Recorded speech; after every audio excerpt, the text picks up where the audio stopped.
Well, welcome to The Fit Chap, a podcast devoted to the fitness and well-being of prospective chaplains in the United States Army. My name is Chaplain CH Phipps, and it is an honor to be here yet again to have some time to engage with you all regarding your success and really your holistic well-being, your spiritual, emotional, physical well-being here in Chaplain Basic Officer Leader course. We're sitting here doing a recording. There is a tropical storm that is gaining momentum outside, and so we're going to do a relatively quick podcast today because we have to evacuate the building here in about 2 hours because they're going to lock us out and make us go home.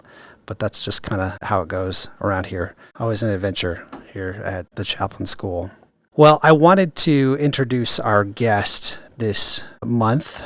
His name is Dr. Nathan White. He's an associate dean here at the graduate school, but he is also a reserve chaplain. How long have you been in the Chaplain Corps? Since 2007, I want to say. Yeah, 2006. So, okay.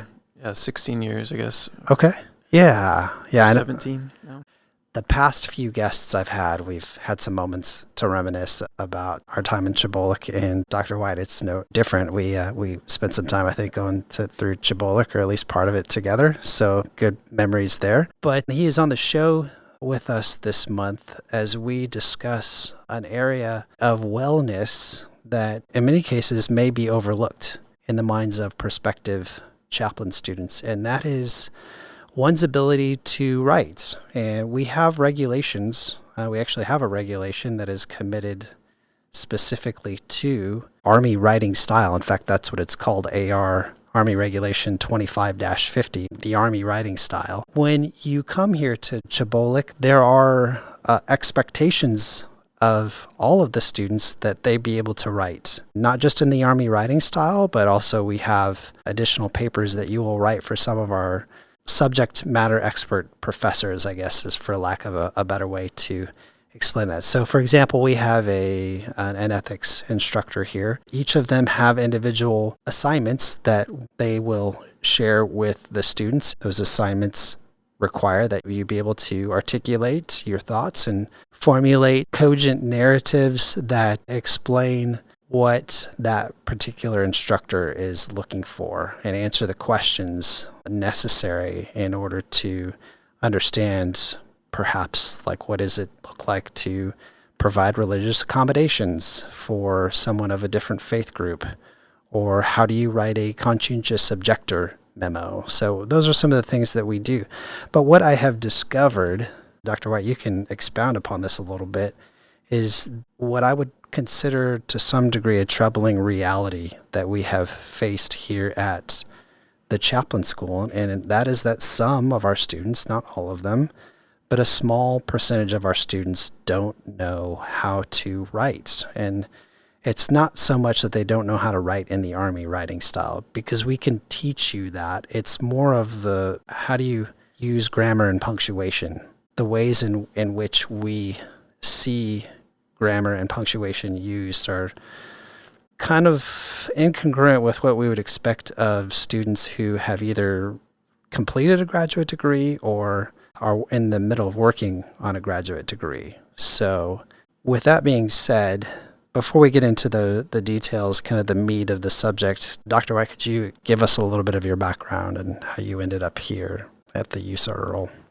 Yes, yeah, definitely. Thanks for having me here, Chaplain Phipps. Of course. It's a lot of fun and great to have this conversation with you that hopefully will help a lot of people. Like you mentioned, we were in CHBOLC, at least a part of it together, chaplain candidates together. I remember a experience together out in Colorado, right? Yes. Springs, yeah. Yeah. Fun times. Yeah, so I was on active duty as a chaplain for number of years and then decided to transfer to the reserves and go and do my PhD in England, then bring that expertise back here to the chaplain school. And in my current role, really, I help to focus on professional development training for chaplains. So I focus more on those who are already in the Chaplain Corps, helping provide degrees and certificates and professional development training for individuals who are already in the Chaplain Corps. But I do love engaging with first-term chaplains and CHBOLC students and all of that as well. So I have a decidedly practical bent to my academic focus, I guess. So Sure.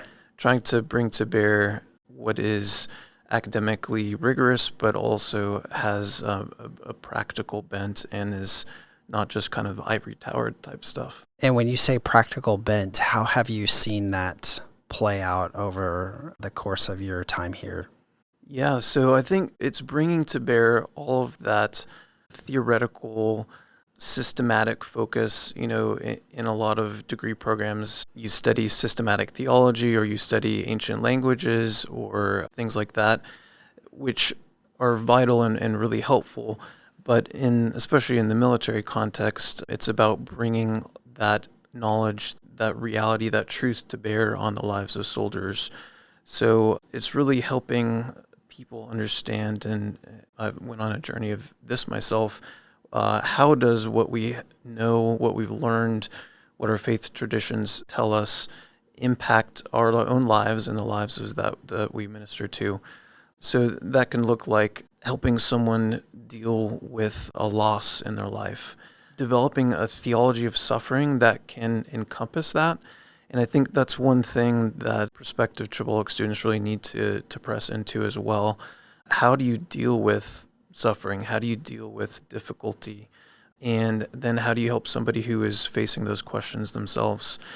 What the chaplain brings to the military is this rich repository of resources, of faith traditions going back thousands of years.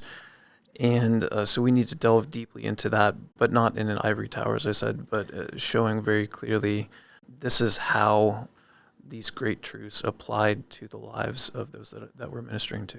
And can you just briefly explain to our audience how those experiences and those learning processes manifest themselves in a practical way? I know that, and when I say practical, I mean like, what are the opportunities that maybe a second or a third term chaplain, which very well could be some of these CHBOLC students someday, what are the opportunities for them? Yeah.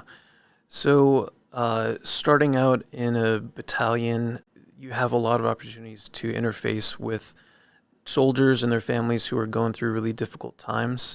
And I think, at least for me, I found it in the midst of that, I wanted more. I wanted to know more and go deeper in my own faith to know what resources and how to help these people in ways that I didn't fully understand when I first was coming into the chaplaincy. So some of the things that we offer for second or third term chaplains is clinical pastoral education. Okay. So we have a year-long residency for that. That also includes a Doctor of Ministry degree that's integrated there. We also have what's called the Family Life Program, which is an 18-month master's in marriage and family counseling. And then we offer some short courses on things like moral injury, on combat medical ministry. So these are all things that are designed to help those who are in the chaplaincy, have already had some experience and want to go to that next level in their care. It provides a bit of specialization and additionally certifications and degrees that go along with that. Okay.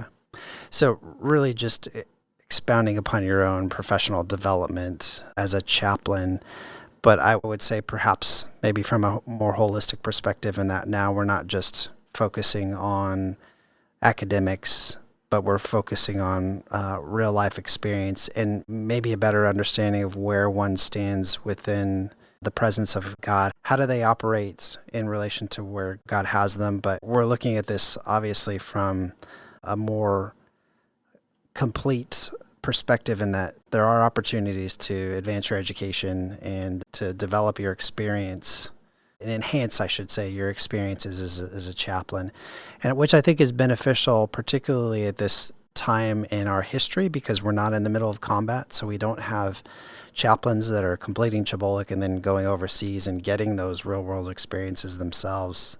Yet with the prospect of large-scale combat, we very well could be thrust into that type of environment again, where we're having to deal with the odyssey of death.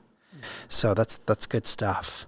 Well, I appreciate you sharing that. I love the fact that we have those opportunities to share this with you all, but it really does begin here at CHBOLC. It begins with that base level understanding of, okay, this is what the Army requires of me.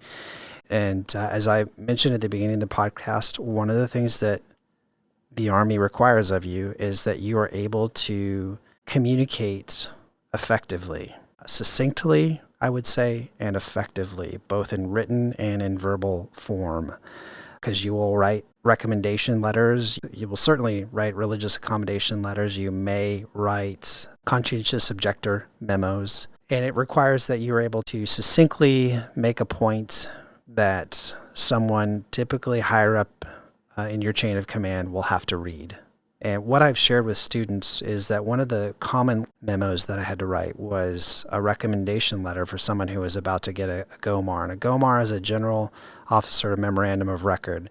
And depending on what kind of an infraction necessitates a GOMAR, that could make or break somebody's career in the Army. So if you're not able to articulate very succinctly your recommendation to, in some cases, a general officer, you could be doing more harm than good for that soldier. So the bottom line is that writing is important. And I just wanted to share a small statistic that I have observed since I've been here. So we as SGLs, we give assignments, we grade assignments. We also have, as I mentioned, those subject matter experts, the ethics instructor, the world religions, the homiletics instructor, the counseling instructor. You are given multiple writing assignments throughout your time in CHBOLC. So multiple people are grading your papers, and in some cases regrading those papers if you happen to fail that first one. And so they need to be retrained and then reassessed. But it is rare that we actually have to release a student because of academic failure, because they were unable to meet the criteria required to graduate, specifically related to academics. Well, within the last probably 6 to 8 months, we have released 2 students because they have failed to meet that requirement for graduation. Now, being released does not necessarily mean that you can never come back. In fact, one of them is coming back in this next class next month. But it is a challenge for many people to hear that they are not meeting that requirement. One of these students had 1 or 2 master's degrees already, which of course raises the question in my mind, well, what kind of education are you receiving if you have 2 master's degrees and yet writing a 2-page paper is a challenge for you? So I don't say that to everyone to discourage you, but I say that to make the point that don't come into this assuming that you'll get a pass on these papers. They're taken very seriously. There's a lot of weight on these papers. It's not a big theological opus that you're having to write. It's not your oral doctrinals or anything like that, but it can really put a lot of people in a stressful situation. So, I don't know, thoughts? Yeah, I think it's really important to consider that. And I want to zoom out just a little bit to hone in on some of what you mentioned. Why should students be concerned about or be interested in academic writing or writing in the Army writing style or how the Army wants them to write? And I think we have to situate this within the ministry context. As you mentioned, the Army requires and expects certain things of its officers, and chaplains are no different. So chaplains, like you mentioned, have to write particular memos, like a GOMAR memo. They also have slides that they turn in usually every week to brief the commander, along with other staff members. They have to write documents like a TACSOP, a tactical SOP. And these are things that are seen not just by themselves, but by the commander, by other staff officers, by higher level commanders. So being proficient in something like this is actually a ticket to gaining credibility for ministry. Absolutely. If you can't do the basic Army stuff that other officers are expected to, they're not going to take you seriously and not going to take your ministry as seriously. It's also, as you mentioned, a clear pastoral concern of there's some very real power that a chaplain has in a memo that they write on behalf of a soldier for good or ill. And that's not taken as seriously if it's not done correctly. Yeah. So just kind of zooming out to that level, the military requires and needs certain things of chaplains, and that's what this course is designed for. The military recently has been making a little bit of a shift to what they call outcomes-based military education, and that's basically saying, hey, the Army requires this of its chaplains. Therefore, what training programs like CHBOLC are going to do are to train to that standard, to get that outcome. And that's really kind of what it boils down to for me here is we can be the best preachers, the best counselors that we can be, but if we don't take and contextualize some of those skills within the Army context, then it could be all for naught. So it's about drawing, again, on that wealth of wisdom that we've received in our training, but then applying it in the Army in ways that make sense for the Army context. A simple way to think about this is, for example, and this is just a matter of maybe developing good muscle memory, but if you are used to sending emails in some font other than Arial or maybe Calibri, then that's your first impression right there. And for individuals who don't know any better, that's one thing. But, if you're writing emails in Comic Sans as a first-term chaplain, to your commander. Yeah, to your commander, that could get blasted out to anybody else. That's setting a precedent in the minds of your commander, your sergeant major, other individual leaders within the unit about who you are as a chaplain. I just wanted to share something else with regards to the field manual, FM 7-22, that one of the domains is the mental domain. And under the mental domain, I found that there is a paragraph entitled the cognitive skill. Now, the Army, with regards to FM 7-22, what they wrote under cognitive skill, rather interesting. They said cognitive skill is the ability to expand and integrate knowledge into decisions.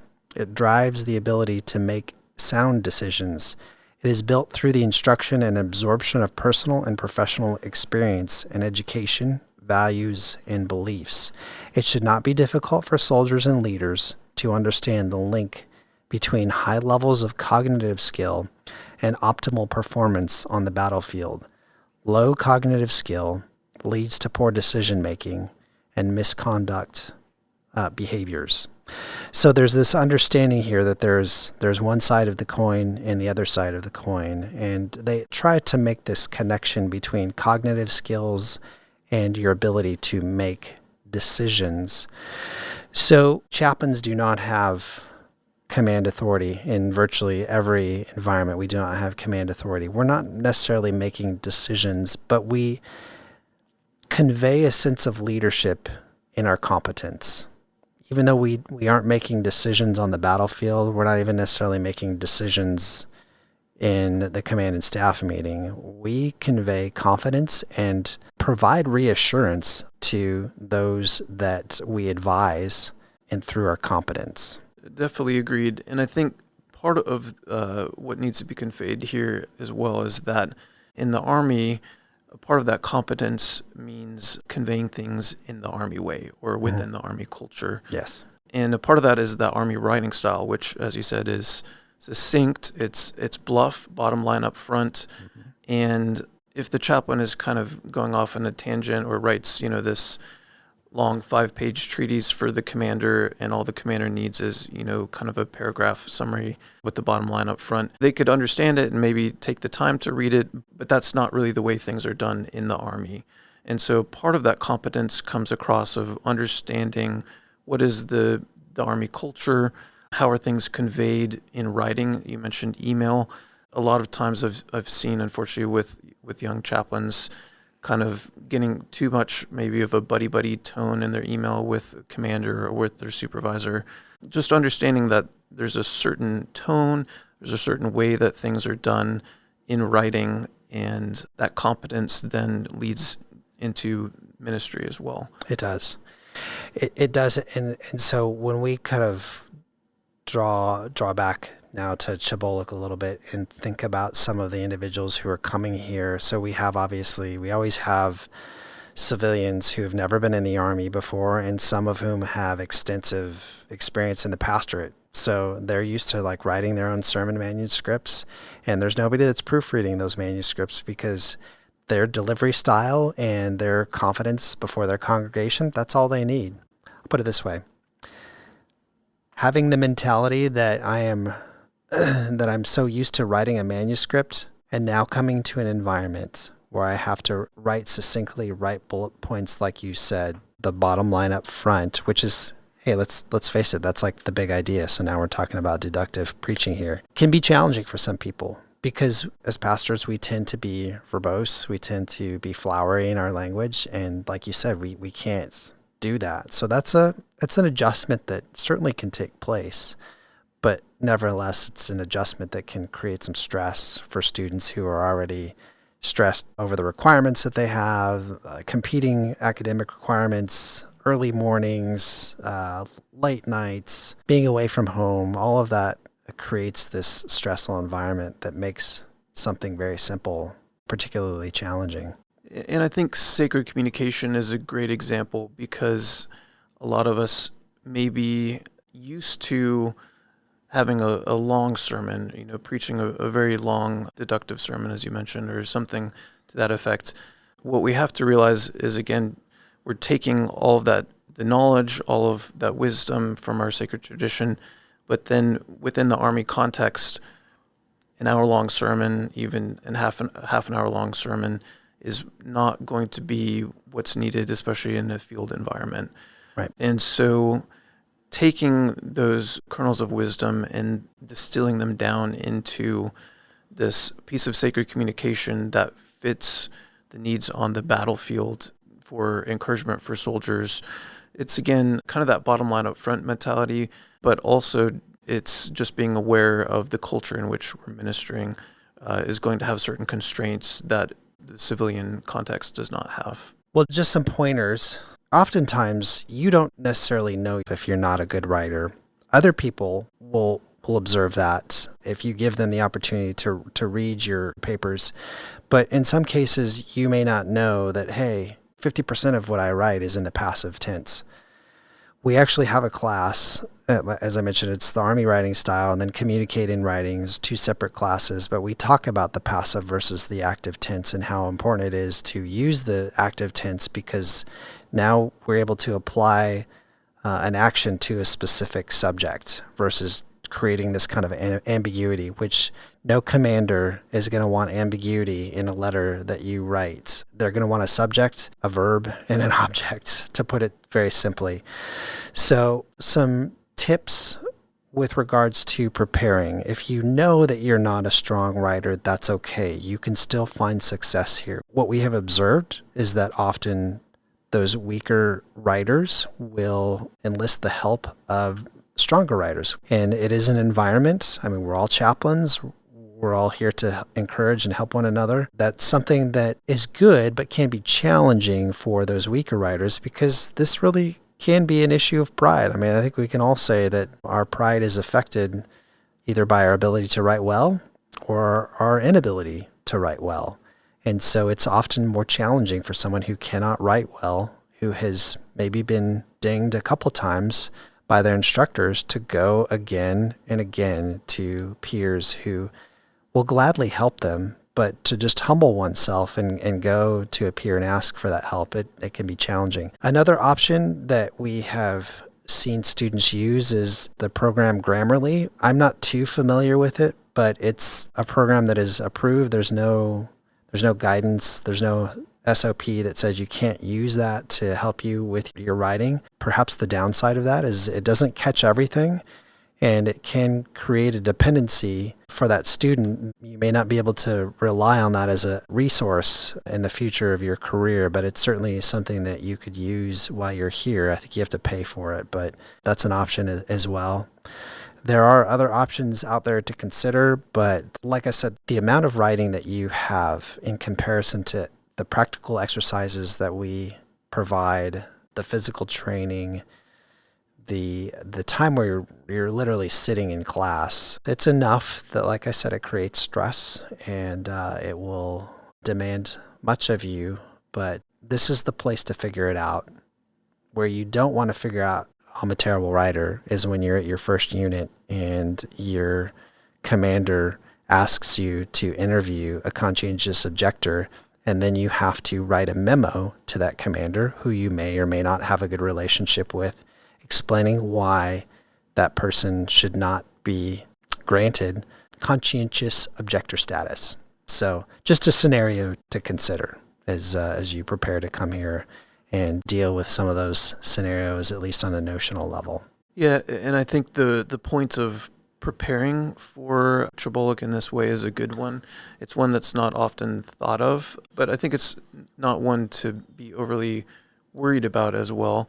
More just, to be aware that this is a stressful part of it as well. Like you mentioned, long days, early mornings, just having a couple of days to turn around a paper. In a normal civilian context, that might be easier to do, but in CHBOLC itself, there's a lot of other stressors. And I think it speaks to just more broadly, how do you prepare yourself to be a chaplain? How do you prepare yourself to the role that God has called you to?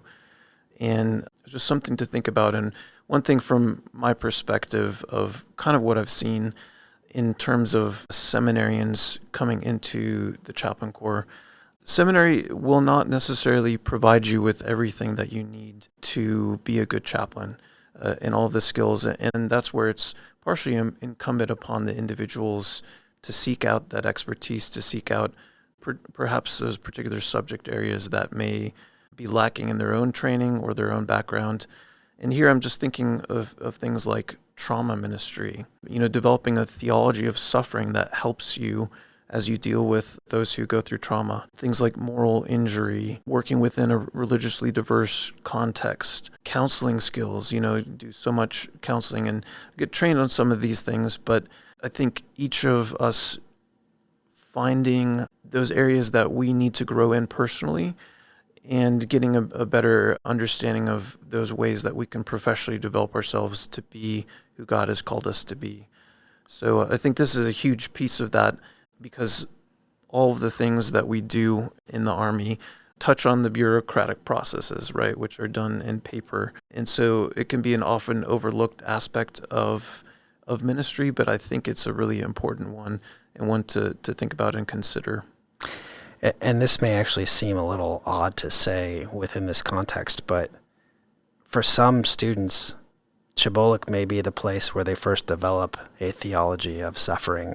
Yeah. We've certainly had students who this is really a shock to their system, and it's not just the academics. It's more so the combination of everything that takes place here. The whole experience of CHBOLC really forces you to ask the question, God, why is this happening?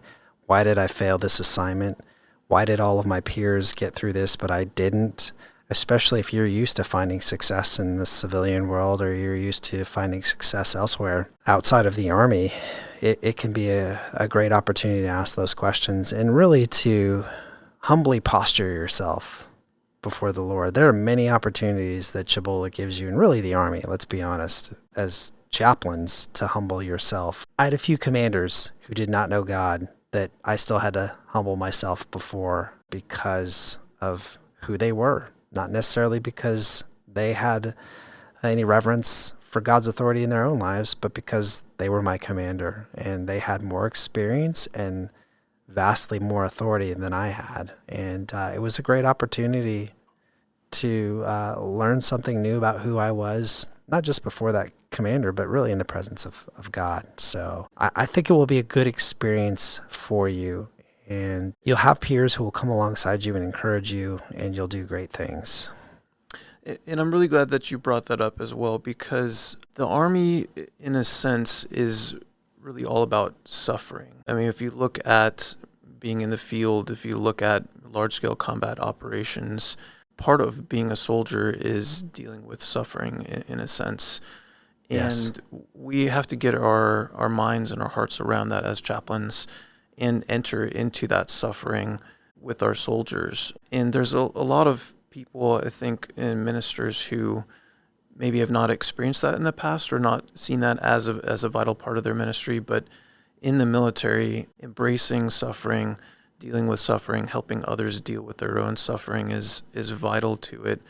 And in the sense that, just to a small extent, CHBOLC or other training opportunities in the Army give us an opportunity to enter into that suffering, whether it's doing PT in the morning or struggling through learning a certain topic or learning how to write in this way. It's not always easy, but that's really part and parcel of the experience and of growing into roles as ministers who embrace suffering and help others through their suffering. Yes. And we tend to think that civilian pastors, civilian ministers come here with at least some degree of understanding because they've either had to deal with sickness or death in their congregations or had to counsel people who are in very challenging places in their lives. But I think there's nothing quite like suffering in the Army. We can't fully replicate that type of suffering, but you stay in the Army long enough, you're gonna experience it for yourself, and you'll make that decision whether or not this is the career path that God has for you or not. So, but it starts here.